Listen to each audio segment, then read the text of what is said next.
सोनतम बागुवासु उनके सोनतम कुटुंब वासु अपन गौर भाई एक 5 स्टैंडर्ड जम्मी घर बार से भी वो ले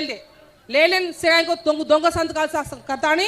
उधर भिया तानी पनिमालगा ले लेतानी आज अपन गौर भाई भिया होने उनके को भरता उनके ना जेलिया खाल में संगारेट जेलिया हनुकने आज प्रत्येक वाला ఏదైతే లఘుచర్ల తండాలలో ఒక తండా వాసులే కాదండి లఘుచర్ల గ్రామాల్లో ఎస్సీలు బీసీలు ఓబీసీ అందరూ కూడా వాళ్ళ భూమిని దొంగ ఫోర్జరీ సంతకాలు చేసి మరి దౌర్జన్యంగా తీసుకున్నందుకు గాను మొన్న ఒక 5 రోజుల క్రితం ఇటు మన బీఆర్ఎస్ పార్టీ తరపున అందరం ఢిల్లీ పోయినాం ఎస్సీ కమిషన్ కలిసినాం బీసీ కమిషన్ కలిసినాం మహిళా కమిషన్ కలిసినాం అన్ని కమిషన్లు కలిసి ఒకటే చెప్పినాం అయ్యా తెలంగాణ రాష్ట్రంలో కాంగ్రెస్ ప్రభుత్వం నియంతృత్వ పాలన చేస్తూ ఉంది ఇవాళ వాళ్ళు పీఠం మీద కూర్చున్నారన్నా 63 సీట్లు వచ్చినాయన్నా మా లంబాడ బిడ్డల పూర్తి స్థాయి ఓట్లనే వాళ్ళు వాళ్ళ అధికారం చేపట్టిండ్రు కానీ ఆ విశ్వాసం లేక వాళ్ళు మా తండా వాసుల మీదే పడ్డారు కాబట్టి వారికి నిరసనగా కూడా ఇవాళ వాళ్ళకి సంఘీభావంగా మా బిడ్డల భూములు తీసుకోవద్దు మా తండా వాసులని వాళ్ళ దౌర్జన్యంగా తండాలను నాశనం చేయొద్దు అని చెప్పి వారికి అందరినీ కూడా మేమున్నాం ఒక లగజర్లలో ఉన్న లంబాడి బిడ్డలే కాదు మహబూబాద్లో కూడా అత్యధికంగా లంబాడ గిరిజన బిడ్డలు ఉన్నారు కాబట్టి చాలా సంఘాలు వాళ్ళందరూ కూడా మాకందరూ ఫోన్ చేసిండ్రు కేటీఆర్ గారికి మెసేజ్ పంపిరు అయ్యా మీరు లగచర్లనే దృష్టిలో పెట్టుకోకండి మొన్న కొంగర కళాల్లో జరిగింది ఇక ముందు రోజుల్లో మా తండాలకు మా మహబూబాద్ కాడికి కూడా చేరేటట్టుంది మహబూబాద్లోనే ఎంఆర్ఓ సెంటర్లో కూడా ధర్నా కార్యక్రమం పెట్టండి మా లంబడందరూ కూడా మేము ఉంటామని ఎంతోమంది మెసేజ్ పెట్టాక మన జిల్లా వాసుల యొక్క ఆహ్వానం మేరకి కేటీఆర్ అన్న ఇవాళ వస్తూ ఉండు మొన్న అయిపోయేది ఉంటే సాఫీగా కాంగ్రెస్ నాయకులు అంటారు ఒకరు ఏమంటారు రాళ్లతో కొడతావట అయ్యా మీరు గెలిచింది మీరు గిరిజన బిడ్డలే కదా కేటీఆర్ ఎందుకు వస్తాడు పని పాట లేకుండా వస్తాడా అరే గిరిజన భూములు పోవద్దని సంఘీభావంగా వస్తున్న నాయకుడినే నువ్వు రాళ్లతో కొడతా అంటావు అంటే మీరు గిరిజన వ్యతిరేకులా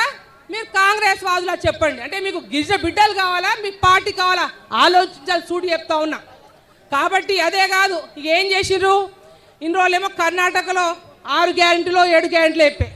ఆ చూడంగానే పాపం మన తెలంగాణలో ఏమనుకున్నారు ఓ పార్సూతలే మార్పు అనుకున్నారు ఈడ వాళ్ళు ఇక్కడ వేసేసిండ్రుగా ఇక మన దగ్గర అయితే కుప్పలే డబ్బాలు చూస్తారు ఎటుపోయినా మనకే అర్థం కాలేదు అంతేనా పాపం మన కార్యకర్త బిడ్డలు వేసేటట్టు దాని తర్వాత ఏం చేసిండ్రు వీళ్ళు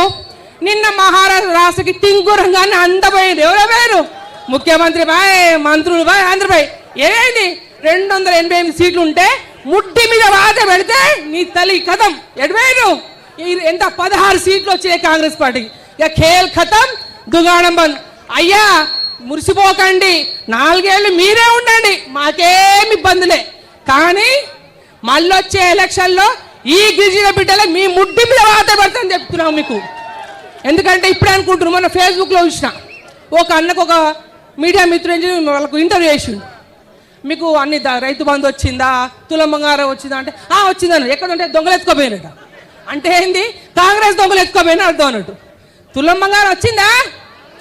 రైతు బంధు వచ్చిందా పాపం కేసీఆర్ సార్ ఏడుండో చల్లగా ఉండాలి కానీ సారేమో కరోనా టైంలో కూడా అప్పో సప్పో చేసి మనకు రైతు బంధు ఇచ్చిండ్రు వీలేంది 2 దఫాల రైతు బంధు కోత కోసి ఏదో రుణమాఫీ మంచిది నువ్వు రుణమాఫీ అంటావు పూర్తి చేయి మా అందరు చేయి మేమేం అడ్డుపడం తులం బంగారం ఇవ్వకపోయా పెన్షన్లు పెంచకపోయా మళ్ళీ పోతే ఇంకోటి కౌలు రైతులకట రైతు బంధు అయ్యేలాగా కౌలు రైతులకు ఇస్తారట అంటే వీళ్ళ కథ ఎట్లుందంటే మాట్లాడడానికి తిట్టడానికి తప్ప దేనికి లేదు అందుకే ప్రత్యేకంగా మహబూబాద్ నడిబొడ్డు నుంచి మీ అందరం ఇక్కడ ఉన్న అందరి నాయకులు ఒకటే చెప్తా ఉన్నాం ఒక లగచర్లే కాదు తెలంగాణ రాష్ట్రంలో ఏ ఆదివాసీ గూడాలకైనా లంబాడ తండాలకైనా ఎస్సీ కాలనీకైనా బీసీ కాలనీకైనా ఎవరికి ఇబ్బంది అయినా బీఆర్ఎస్ పార్టీ అందరం కూడా ఒక దండులాగా ఒక సైన్యంలాగా కదలొచ్చి అక్కడ కూర్చొని తీసేసి కూడా వాళ్ళకి ఇబ్బంది కలగకుండా చేసే బాధ్యత ఈ బీఆర్ఎస్ పార్టీ అని చెప్తా ఉన్నాం ఈ మానుకోట నుంచే ప్రారంభం అవుతుందని కూడా మీకు హెచ్చరిస్తే మరి చెప్తా ఉన్నాం కాబట్టి అందరూ కూడా చాలా మంది 1000 మంది అన్నారు కానీ స్వచ్ఛందంగా వచ్చిన మా అన్నలకు అక్కలకు మా బాయ్యోన బియ్యాన అందరు కూడా మనస్ఫూర్తిగా ధన్యవాదాలు తెలియపరుస్తూ జై తెలంగాణ ప్రసాద్ అన్న ఒక్క సెకండ్